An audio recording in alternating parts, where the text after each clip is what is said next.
Hello, my name is Chris Wright, and our topic today is what I've called Saints in the Public Square. Let me just share my screen so we can see that. There are various terms actually for what we're talking about in this lecture. The marketplace, the workplace, the secular world, the public arena, and so on. I'm just calling it, for the moment, the public square, by which I mean the whole world of human work, trade, professions, law, government, education, industry, the arts, the sciences, etc., wherever human beings engage together to get things done. The Old Testament word for this actually was the gate. That is, quite literally, the public square just inside the walls of the town or the village where people met and did their business together of whatever kind that was. This is the world of human social engagement and economic activity. It's actually where most people, including most Christians, spend most of our time, one way or another. So let's think, first of all, for a little while about God and the public square. And the question really is God interested in that? Many Christians seem to operate on the everyday assumption that God is not really interested in the public world or the so-called secular world. Or at least they presume that God is interested in the workplace only as a place for potential evangelism. God, it would seem on this opinion, God cares about the church and about its affairs and about getting people to heaven, but not about how society and its public places are conducted here on earth. And the result of that can be a very dichotomized way of thinking and living as Christians.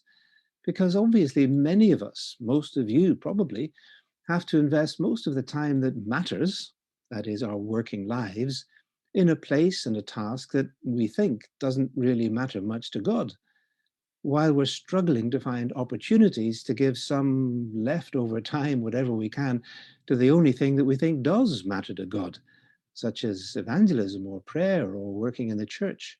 And so we have this great divide between my work, which is most of our time, and God's work, which is hopefully a bit of our time, which is very unsatisfying, very frustrating, and actually very unbiblical.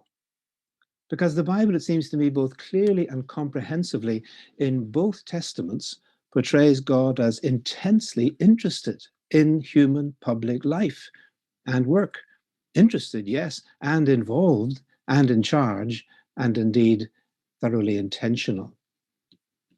So let's think then about this. Here we go. God and the public square. First of all, God created it. You see, work is God's idea.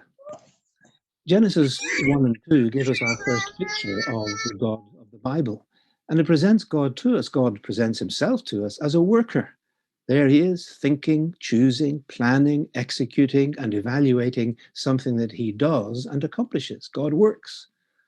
So when God decides to create humankind in the image and likeness of God, what else could humans be but workers, reflecting in their working lives something of the nature of God himself? And specifically, God laid upon human beings the task of ruling the earth in Genesis chapter 1 and of serving and keeping it in Genesis chapter 2. So this enormous task required, first of all, the complementarity of being created male and female for mutual help, because a man is no good at this task alone. No, it's a task that is built in with some other fundamental economic and ecological dimensions of human life. God has given us a planet with a vast diversity of resources that are scattered all over the surface of the earth. So there is, at a very basic level, an obvious need for trade and exchange between groups of people living in different places so as to meet one another's needs. And that task, in turn, necessitates economic relationships. And so there's a need for fairness and justice through the whole social and economic realm on this planet Earth. There needs to be justice, both in the sharing of raw resources with which we work, and also in the distribution and the products of our work. So the biblical witness is then that All of this human endeavor, all of this human work is part of God's intention for human life on earth. Work matters because God made us workers, like God himself created in his image. So then, to come back to our screen, perhaps the first thing that we have to ask those who are Christians who are working in the marketplace, in the public arena, is, do you see your work as nothing more than a necessary evil, something that you've got to get through, or perhaps at best a context for evangelistic opportunities? Or do you see it as a means of glorifying God through participating in God's purposes for creation, and therefore that your work has some intrinsic value to you and to God? How do you relate what you do in your daily work to the Bible's teaching about human responsibility in creation and society? Those are good questions to ask at the very up front.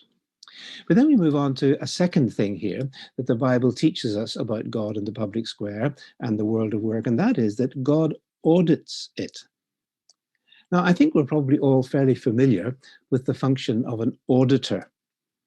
The auditor provides independent, impartial, and objective scrutiny of a company or a charity's activities and claims. The auditor has access to all the documents, all the evidence. To him, all books are open, all decisions known, and from him, no secrets are hidden. Auditors inspect, they inquire, they examine, they disclose. Well, that at least is the theory. Now, according to the Bible, God is the auditor. He is the independent judge of all that goes on in the public square, in the arena of human social life. The Old Testament speaks repeatedly of Yahweh, the God of Israel, as the God who sees and knows and evaluates. And this is true in a most universal sense of every individual. Here again, as we move back to our screen, you take a place like Psalm 33, where we read that from heaven the Lord looks down and sees all mankind. From his dwelling place he watches all who live on the earth. He forms the hearts of all and he considers everything they do. That's an auditing function. But it's specifically the public square that Israel was repeatedly reminded that that's where God calls for justice.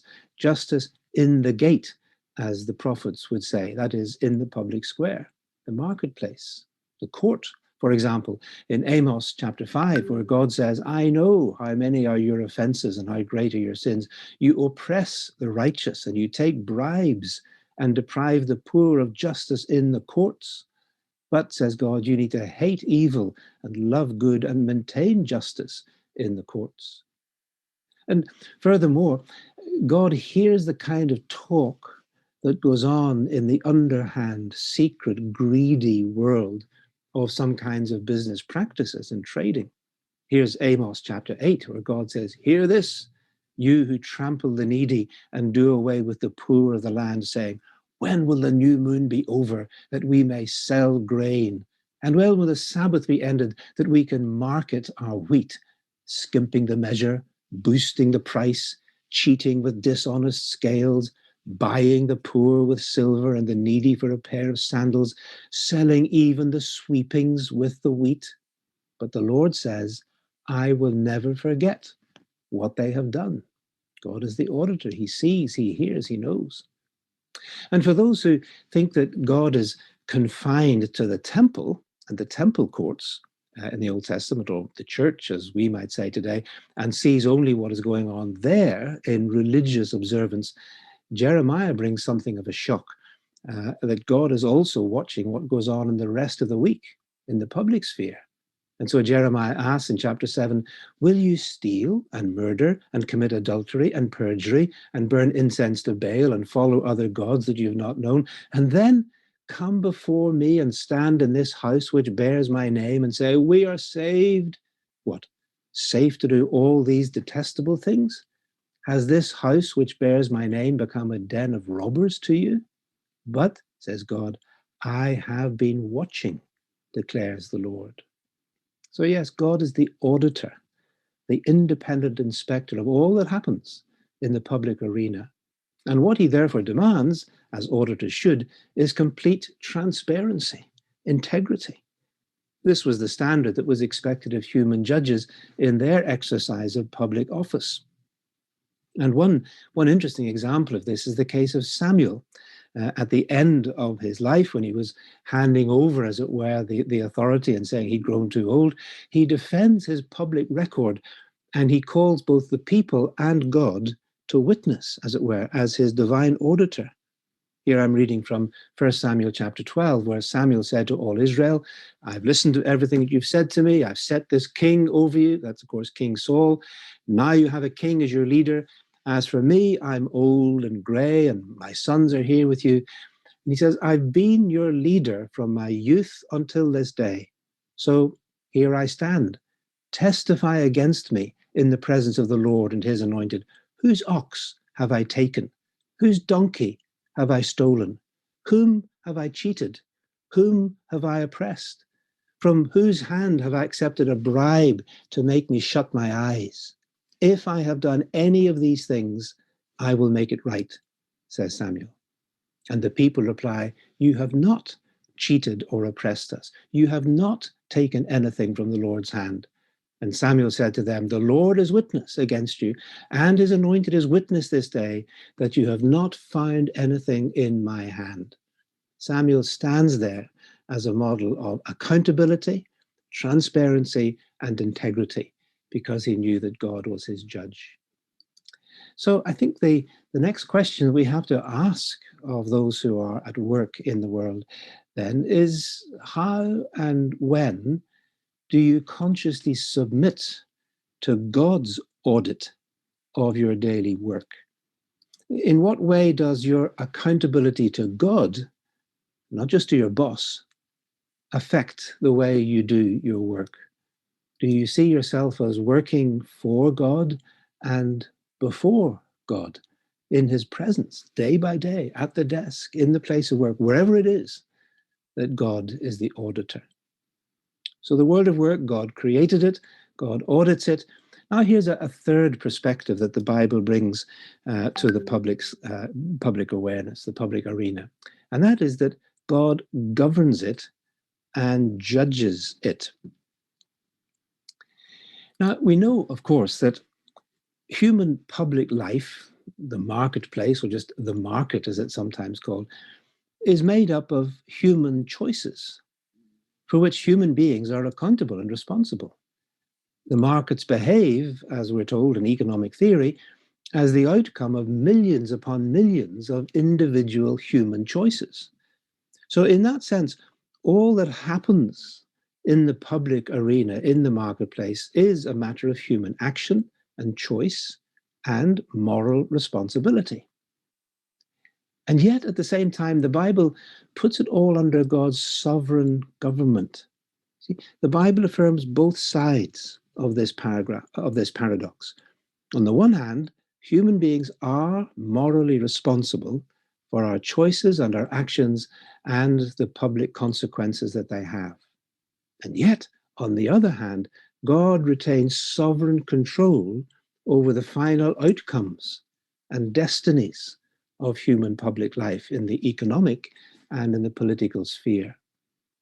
And there are many Bible stories that illustrate this. Here are some. Let me go back to our slides here. There's the story of Joseph. Familiar story there in Genesis, which moves from family life and then into the public arena in Egypt at the highest level of state power in relation to political and agricultural and economic and even foreign affairs. And in those narratives, all the human actors are personally, morally responsible for their own motives and words and actions, whether good or evil. But the words of Joseph to his brothers at the very end of the story, at the end of the book of Genesis, express God's view of all that had been happening through that long story. We read there in Genesis 50 that Joseph said to them, don't be afraid, am I in place of God? And then he says, you, my brothers, you intended to harm me, Literally, it is, you meant it for evil, he says. He's not making any excuses for them. They chose to do what they did, to sell him into slavery and everything else. You intended it for evil, but God intended it for good, to accomplish what is now being done, the saving of many lives. That's God's sovereignty over human actions. And the same perspective, of course, shapes the stories of Daniel and Esther. And in all three cases, Joseph, Daniel, and Esther, the public arena is pagan, as we might say. That is, these events take place in nations that are quite outside the covenant community of Israel. The human political authorities, in all three cases, Egypt, Babylon, Persia, they bear no allegiance to Yahweh, the God of Israel. And yet, in all three cases, it is the will of Yahweh, the God of Israel, that governs the outcomes of all their political and economic decisions. So it's significant then that when the prophets turn their attention to the great empires of their day, they affirm God's government just as much over those other nations and empires as over his own covenant people, Israel. And that includes their public works, the marketplace, just as much as the military and all their adventures in conquering others. So, for example, Isaiah chapter 19 puts the whole of Egypt under God's judgment, including its religion, its irrigation projects, its agriculture, its fisheries, its textile industry, its politicians, its universities. It's all, as it were, under the governing judgment of God. Or you look at Ezekiel chapter 26 and 28, that's a sustained lament for the great seaport city of Tyre, when God's judgment would fall on them for their domination of the maritime trade routes that stretched right across the Mediterranean. So they're portrayed as a great trading ship filled with the cargoes of the nations, which God sinks in the depths of the sea to great fear, trembling. Or we think again of Daniel and Daniel chapter 4, which portrays the arrogance of King Nebuchadnezzar, who's gloating over his city. And he says, "Is not this great Babylon, which I have built as my royal residence by my mighty power and for the glory of my majesty?" But the verdict of God was that his whole building project was on the backs of the poor and the oppressed, as Daniel points out to him when he says in verse 27, "Therefore, my king, be pleased to accept my advice. Renounce your sins by doing what is right, and your wickedness by being kind to the oppressed, and then it may be that your prosperity will continue." Well, Nebuchadnezzar refused to take that advice, and instead of humbling himself, he found himself humiliated into a more sober frame of mind. And in that Daniel chapter 4, the lesson that Nebuchadnezzar had to learn was that God governs the public square along with everything else. Or in Daniel's more graphic words that are there in the mouth of Nebuchadnezzar, heaven rules, and the Most High God is sovereign over the kingdoms of men and gives them to anyone he wishes. And so that's why you see at the end of the great Bible narrative in the book of Revelation, in Revelation chapter 18, Babylon becomes the code name for the whole global economic political system. And it portrays God as the ultimate judge on its greed and injustice and cruel oppression that causes so much human suffering. And so that means, therefore, that I think the third question that we have to ask of those who are seeking to follow Jesus in the so-called secular workplace and marketplace out there in the public square is, where and how do you perceive the governance of God in the marketplace? Seeing God as the one who's in charge. What does it mean in that sense to do as Jesus said, and to seek first the kingdom of God, the sovereignty of God, the rule of God, and his justice? And what difference does it make when you do? Is it simply the case that heaven rules, to quote Daniel, on Sundays, but the market rules from Monday to Friday, and Saturday's a kind of day off for everybody? Or are we thinking through this issue more carefully in terms of how we relate the sovereign governance of God to the world of public affairs in the political and international arena? And so we turn then to our fourth perspective on the whole biblical world of work. And it's a glorious surprise, and that is that God redeems it. And that, I hope, may come as something of a surprise. Because a pretty common Christian assumption that many people make is that everything that happens here on earth is nothing more than temporary and transient and really has nothing to do with God or eternity. Life here is just a kind of vestibule, a kind of entrance lobby for eternity. So it doesn't really matter very much. It just, we don't need to bother about it too much. That's what many Christians think. And that very negative view of life on the earth, I think, is partly drawn from a mistaken interpretation of the language of 2 Peter chapter 3, where it talks about the apparent obliteration, the destruction of the whole earth, and indeed of all the physical creation.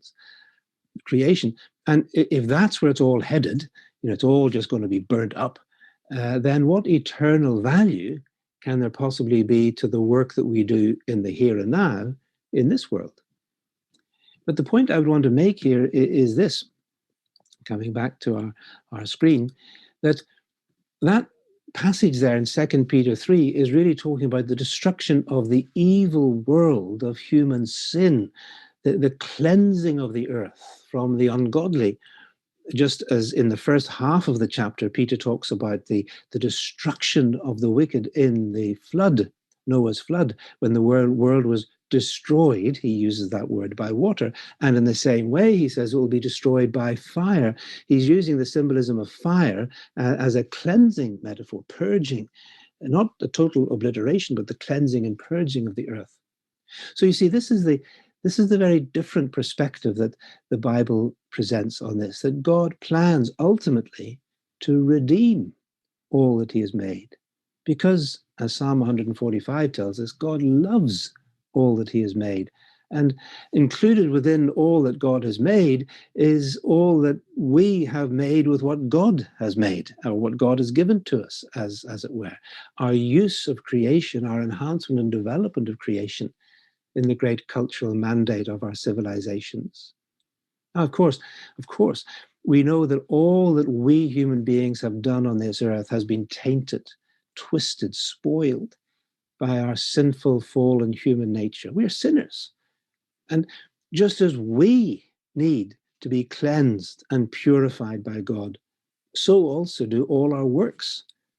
But you see, that's exactly the picture that we have in both the Old and the New Testament. It's a vision of redemption, not obliteration, of cleansing and restoration of all that is good and valuable in God's creation and in what we have done with it. There's a wonderful passage in Isaiah 65 which expresses this, that's particularly verses 17 to 25, where we have this glorious portrayal of what God says, I am creating a new heaven and a new earth, a whole new creation, says God. And it looks forward to human life in this new creation that will be no longer will be subject to weariness and decay and death, in which there will be the fulfillment of family life and working life, in which all the curses of frustration and injustice and unfairness will be gone forever, in which there will be close, joyful fellowship with God, and also, indeed, in which there will be environmental harmony and safety within the animal and vegetable creation. The whole of human life, private life, family life, public life, will be redeemed and restored by God to glorifying productiveness. That's Isaiah's vision there in Isaiah 65. And this is not just Old Testament stuff, because the New Testament carries this vision forward in the light of the redemption achieved by Christ through his cross, and especially, of course, in the light of his resurrection, which we are told is the first fruits of the new creation.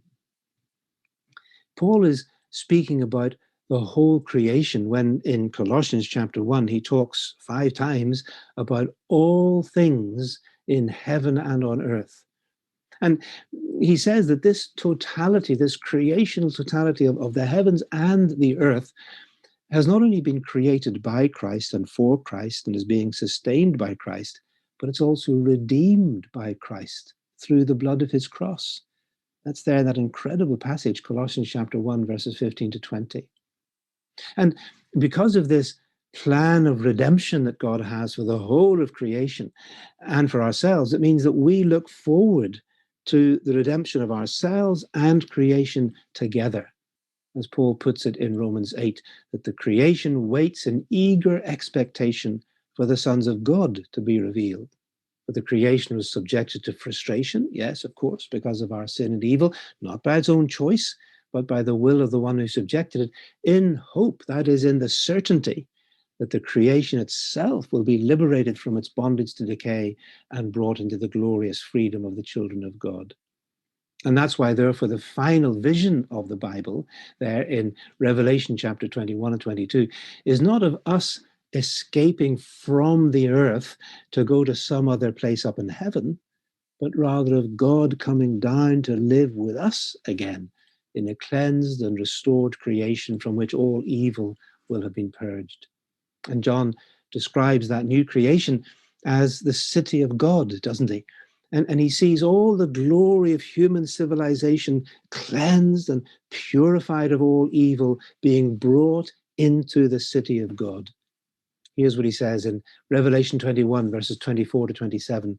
The nations will walk by its light, that is, the light of Christ himself in the city of God. And the kings of the earth will bring their splendor into it. On no day will its gates ever be shut, for there'll be no night there. The glory and honor of the nations will be brought into it. Nothing impure will ever enter it, nor will anyone who does what is shameful or deceitful, but only those whose names are written in the Lamb's book of life. Those words, splendor, glory, honor of kings and nations, must mean that the combined product of generations of human beings whose lives and effort and work have generated this vast store of human culture and civilization.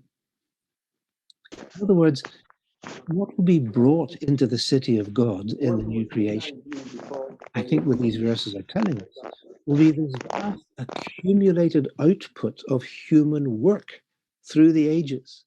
All, of course, purged of evil, restored, redeemed, and then laid at the feet of Christ in order to enhance the life of eternity in God's new creation.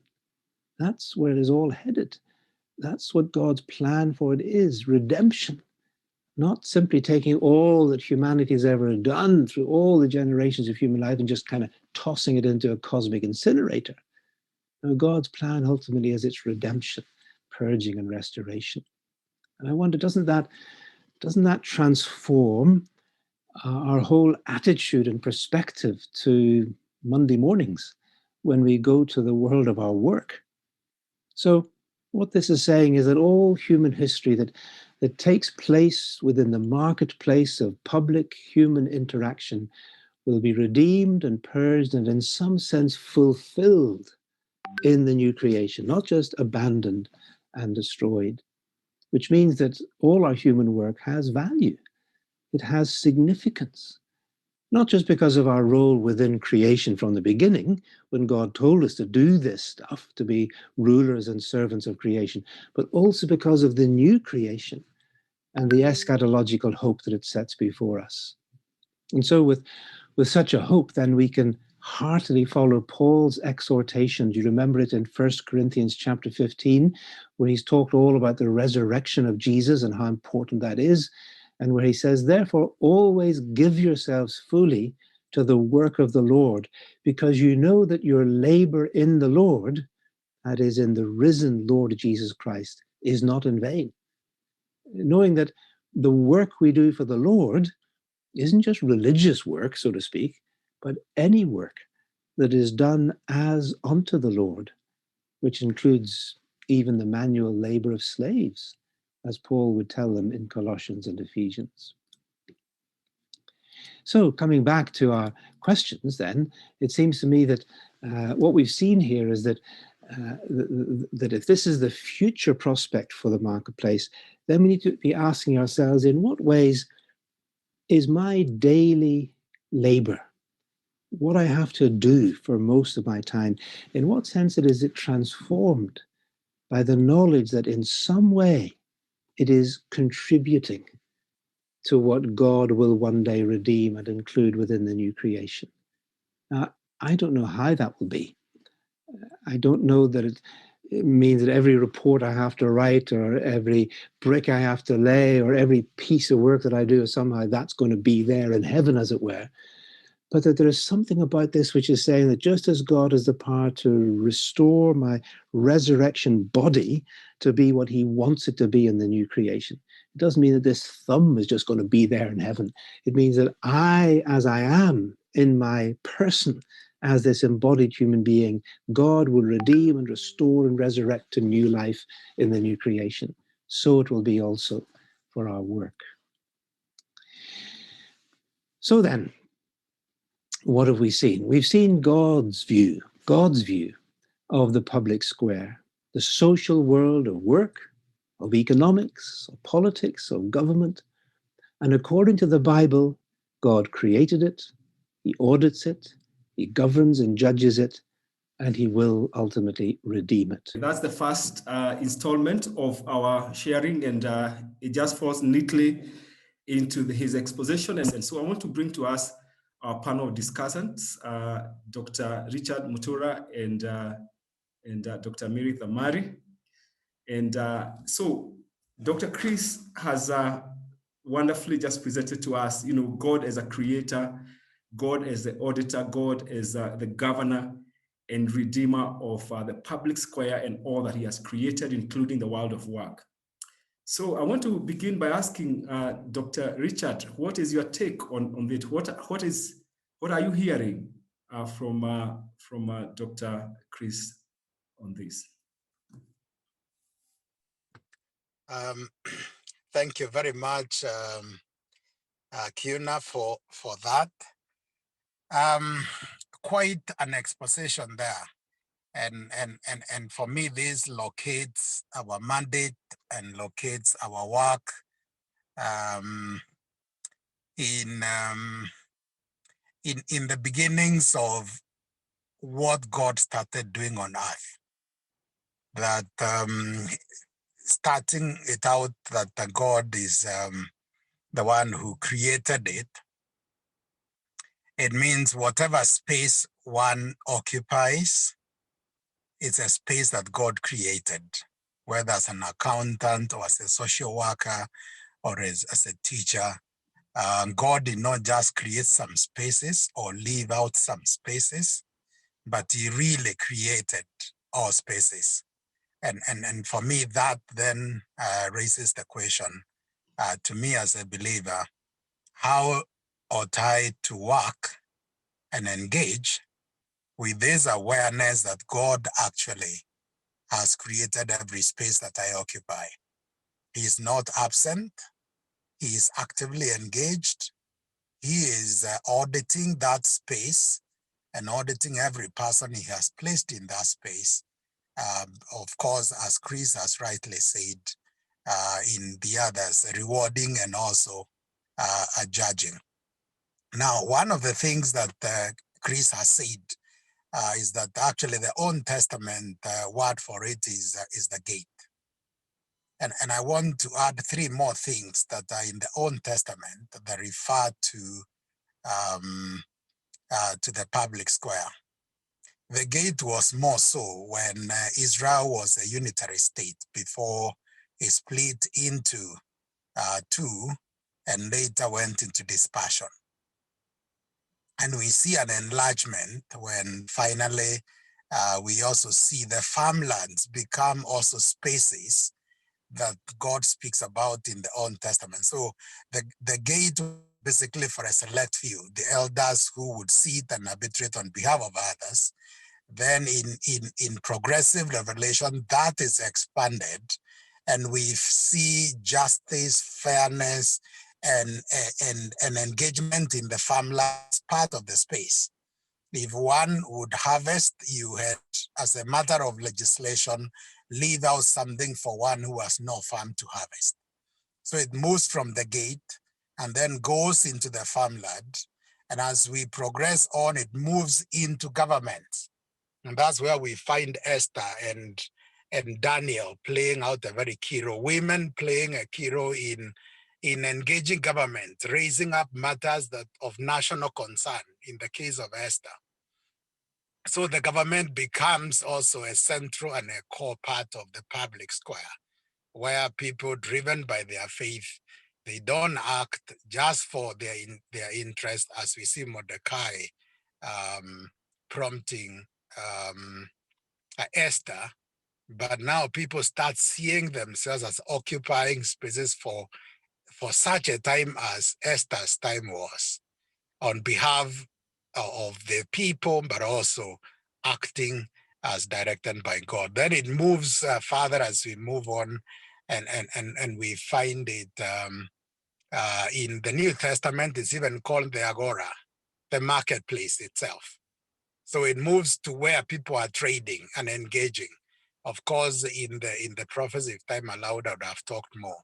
So this awareness and this understanding that every space I'm engaging in is actually not my space. So I can't limit God and how he's working in that particular space, and aware that he's auditing the space I'm occupying. And I have seen this before, and maybe I can also say that God will not just ask us to account for where we go to church on Sunday and what we do on Sunday morning, but he'll ask us to account for every space that he allowed us to occupy on Monday to Saturday, during the day and at night. That's what I'm hearing in brief. Thank you so much, Dr. Richard. We can pause there, and then Dr. Mary, what is your take? What are we hearing from this talk? Right. Thank you very much, Kiuna. I am sitting here and just first listening to CBS Joyce Nyamoya, and now this Chris Wright exposition of the idea of saints in the public square. And I would want to tell you, just so I can express it at the beginning, how encouraging it is to begin with, how energizing to hear, especially this very well structured presentation by Dr. Chris, and that very beautiful example by Joyce. My take, and I don't want to risk repeating a lot of what my brother Richard has said, is that indeed we live in a world that is very, very needy. But we also live in a world that has a great opportunity and space, and to really join God in accomplishing his purposes. Theologically, and also in social, political, economic terms, we are experiencing and having every day just realizing how the brokenness that's already been well laid out in the Bible from the fall of man, how this brokenness has really infiltrated our social spaces, our political system, economic systems. And it seems as though work is actually part of going in to not to support, we don't support God, to partner with God to be part of restoration of this brokenness. And when Chris Wright talks about God being intentional, God being interested, then our bigger question, and that's what I have kept asking myself, and I want to lay this question to us this morning, is to ask then, if God is interested, if God is intentional about partnering with us and being with us in his business, then what is God's interests? What is God's interest? So that then we can clearly and purposefully participate. I see God's interest as, and Chris Wright talks about that in broad detail in his point number 4, but I see also God's interest being restoration of love, of peace, of justice. And therefore our questions should be, in my work, how am I being part of removing the barriers to these purposes of justice, to these purposes of love, to these purposes of human thriving? How am I partnering with God to remove things that cloud peace in my little space or big space, whatever it is? And indeed, work I see, and we heard that from Joyce again. Whatever God helped Joyce, as she well articulated to us, and it was by God's enablement, it is because of what she had. And this is reiterated by Chris. It's because of what she had. And what did she have? She had space for expression of her purpose, of transformative ideas. She had opportunity networks, social networks. And in social development, we normally talk about capitals, human capital, social capital, financial capital. And it's unfortunate sometimes in the workspace, in most cases think about the financial capital, the income capital. But I'll tell you that all these capitals God has already put right in our hands through opportunity for work. And these constitute the power we hold as Christians, constitute the power we hold as public or private servants, as parents, because that's another social space of influence. And I know a lot of times, Kiuna, and people listening to me, we have had and thought about power in terms of how power corrupts. But this is because when we think about power, most cases we are thinking about possession, but now I'm talking about influence. The power is a gift of God. And being a gift of God, then in essence, we are asking, what can our influence do in the spaces we serve? What is it that we can do with that? And that since God audits even that power itself, I mean, that influence itself, then we can humbly and every day seek to ask, what is God's standard? And that should be our question in whatever we do. And therefore, we should exercise that influence to root out evil, to bring justice, to join God in understanding other people. My role as a researcher, usually, I see it, and I know the other paradigms of how people look at research and teaching in the university. I see it as exercising my power to understand people and to bring understanding of what I have, the insights about people, to other people who can intervene in issues of injustice and poverty, raising their voice, bringing awareness of their situation on how they can be helped, how systems can be transformed to support them. So this is very exciting for me, Kiuna. I'm here and I'm thinking, yeah, what can we do? But there's a lot here that God is helping us unpack. Thank you. Thank you so much. And Mary, for that profound reflection, and also Dr. Richard. I think what you are saying is that God, first of all, God is the owner of the whole reality, even though it's the secular space. God will call us to account, not only for our worship or on Sunday or whenever we go to church, but also for Monday through to the entire week. And therefore, God is an independent auditor of all that. And Mary, you're also saying that there are many spaces that God has created for us to be able to, as Christians, to participate in His redemptive mission. And I want just to just before we transition into the second session, just to raise another issue that I think speaks to our context. When you think about the question of accountability, and of course, we know that we have a very progressive constitution in terms of our values, the values, the national values and values of public service and so on. How can we as Christians model accountability, knowing that God is an independent auditor of all our work, and whether in private or public sector, whether in the family setting or in the wider society, how can we as Christians model accountability? Because God is calling us to account, because He's the auditor of our work, and then after that we just move. So, Dr.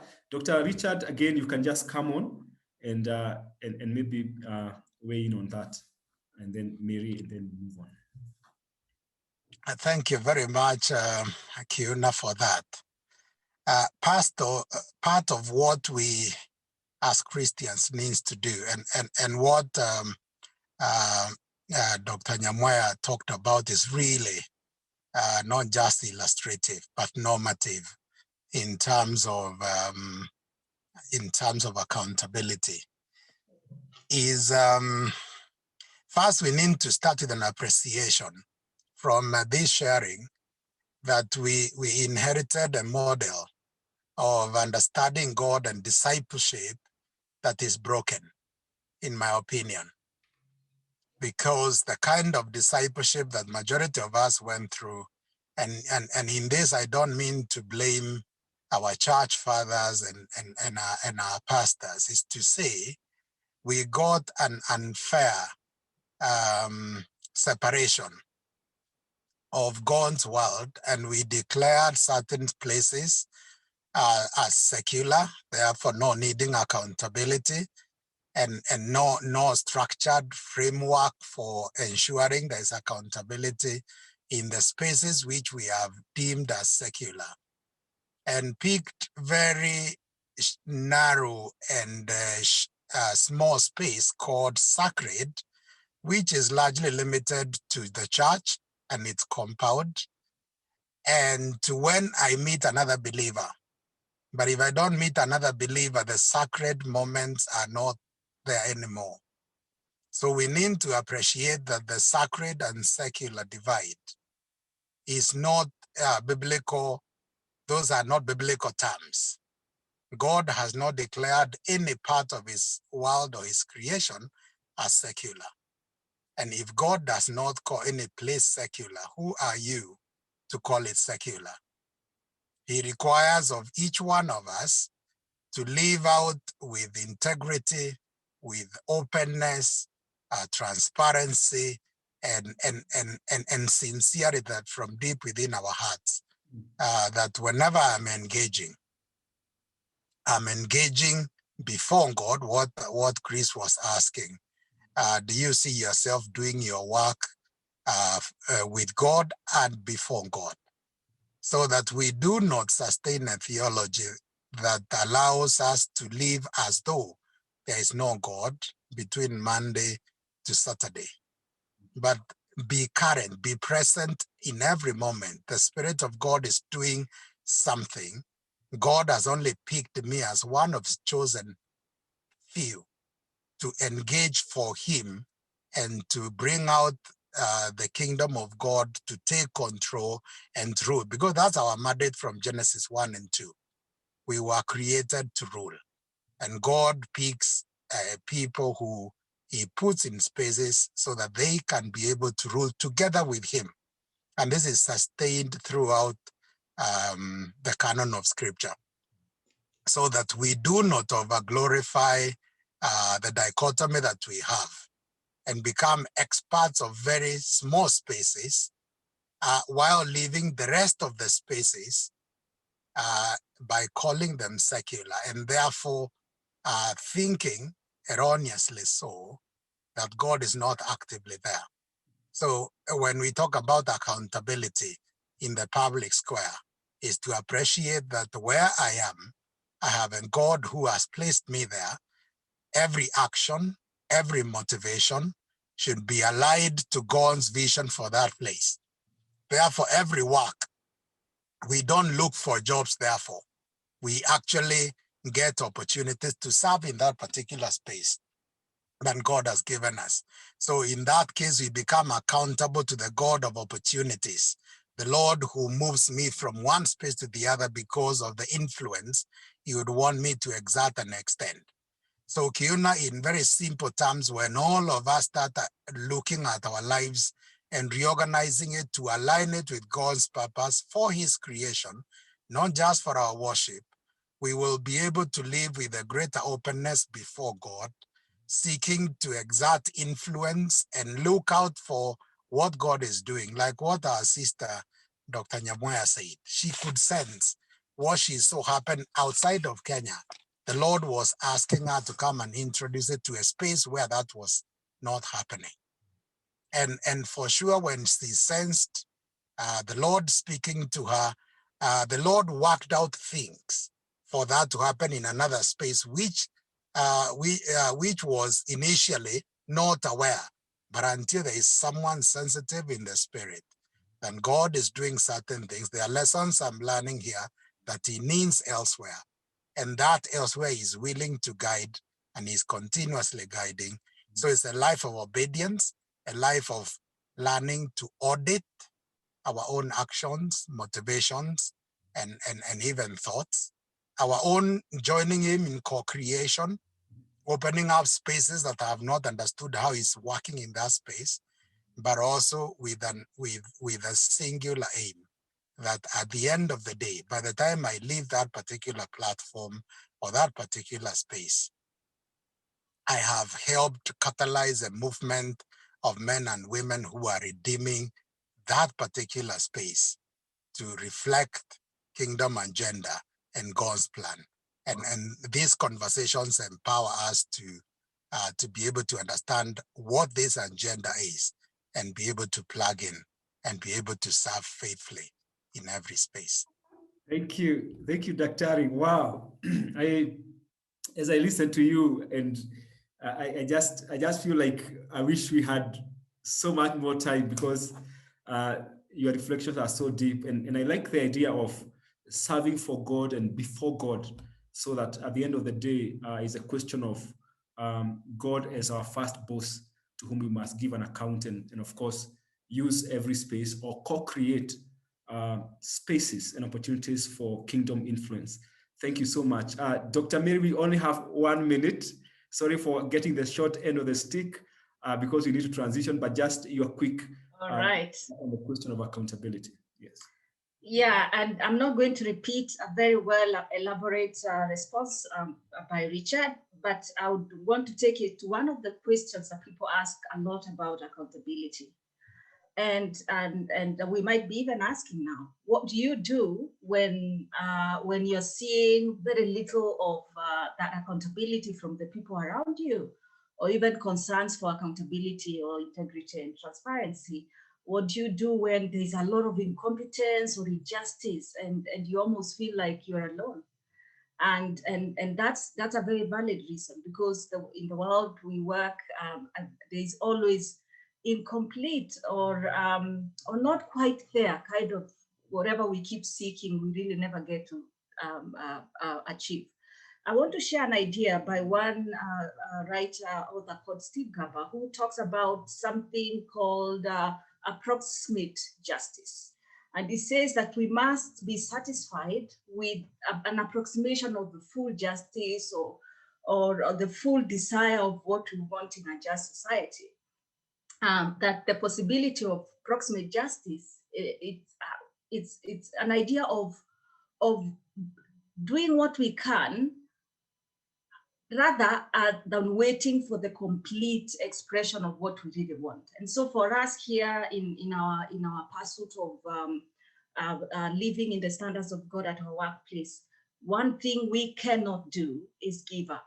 One thing we cannot do is say, you know what, this darkness is so much. Another recent idea in social and theological space has been the idea of pushing darkness away. That despite the darkness, despite the incompleteness of what we desire, our small little actions, our little lights wherever we are, can be used to push the darkness. And if Kiuna, if Stephanie, if Hannah, if Vivian, if Samuel, if Amani is pushing darkness from their corners and as believers, then all these little lights are able to infiltrate and kind of overwhelm the darknesses around us. And that's why God is calling us all together, whether in public space, whether in families, whether in private space, that we can start for the values and the standards of God. And in doing that in our space, we are influencing this story bit by bit, task by task at our workspaces. Thank you.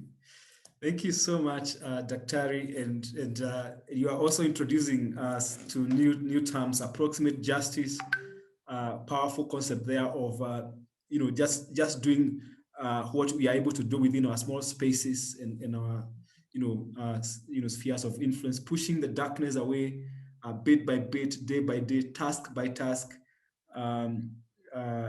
strategic plan by strategic plan. Commitment by commitment, and so on and so forth.